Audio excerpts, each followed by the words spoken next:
Andy? It looked a very comfortable afternoon work for you. Is that how you saw it? Yeah, that's mostly because we scored an early goal. It's been a few times now that we played a home game that we conceded a goal in the start of the game. But I think today is the way you want to start the game. We were aggressive, dominant. For 85 minutes, they hardly have been on our half, I think. It is a counter-attack threat with the wingers they have and with Dilap. But we managed to control that so well because of the amount of work we've put in. Yeah, then in the end, of course, we're all a bit disappointed with conceding a corner, the first one this season. But for 85 minutes, it was almost the perfect performance against a team that goes to such a low block. That's not always easy then, but the way we did it for 85 minutes was really good.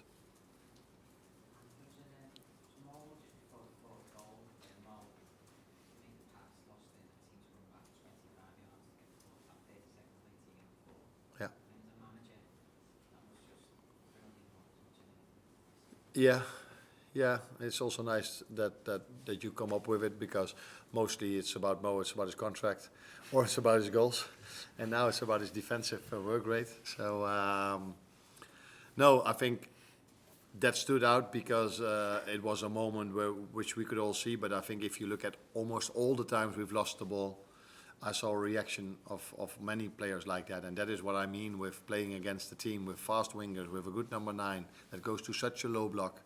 It's so difficult to control the counter-attack, and the only way to do so is what Mo did in this moment, and all the other players did in different moments. And yeah, that's why I was pleased with our performance today. Hi Arne, I just want to ask you about Dominik Szbosali. At the start of the season, he was only having 1-2 shots per game. In the last 3 or 4 games, he's been having 5, 6, 7 shots per game. Is that something you said? Have you literally said to him, take more shots? I think that's the development the team is in, because when we played Brentford, we had 37 shots, a record in the Premier League for an away team.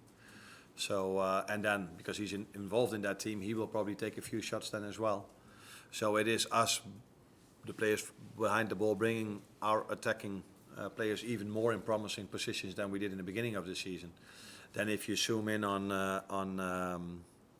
Dom, I think in the beginning of the season he would have played that ball to Mo, which was for most of the time a very good choice, because Mo can definitely score a goal as well. And now he decided to go for himself and scored the goal himself. So yeah, nice for him, because he's, in my opinion, he's a bit underestimated. Not by me, but he doesn't always get the credits for the fact that he's very important for this team, because his work rate is unbelievable. He just keeps on running with the highest intensity, and that is so important for a team that wants to compete for something.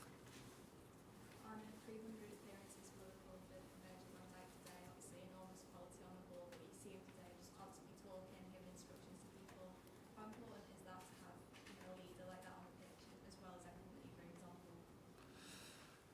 If I have to make a list what Virgil brings to this team, then we can just go to the next press conference on Tuesday evening against PSV, because he brings so many positives to this team.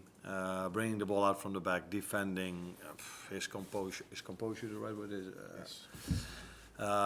He's definitely a leader. As a manager, I haven't worked with a lot of players that can say that they are a leader, but Virgil is definitely a leader.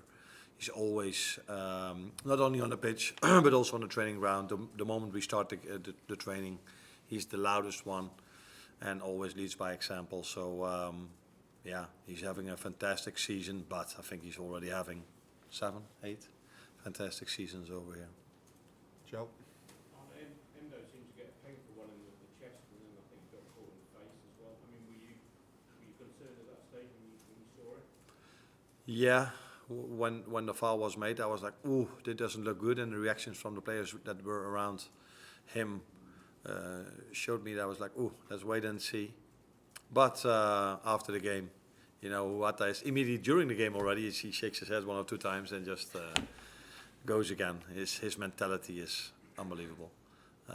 And he was fine. So it was only a yellow. So I assume that the fear I had was not realistic because it was only a yellow. Or the score was 3 or 4-0, so the referee decided not to give a red card because it wasn't a close game. I don't know. In general, I don't think referees act like that because if they do so, they hear it from probably the people above them. You have to do what is necessary. So I assume that it was a yellow. I haven't seen it back, but I assume it was a yellow. Matt? Arne, something about what you said yesterday about your father was a fan. Does that mean he was a Liverpool fan before you arrived at Liverpool? And do you think he would have been more entertained today? What I meant and what I said was that after the Lille game, he said for Liverpool standards and maybe even for the standards where my teams play, he found it not as exciting as all the ones before, because I think 3 days before we had 37 shots in an away game at Brentford. So I think we've set the bar or the standards quite high, even for my father. For him to say maybe the Lille game wasn't as exciting as all the other games I've seen from Liverpool and from my former clubs. It would be a bit simple or cheap to say that he was the biggest fan of Liverpool before I arrived here, because that's simply not true. He was the biggest fan of Feyenoord because I worked there, and at the moment he's one of the biggest fans of Liverpool because I work here. Well done. Thank you.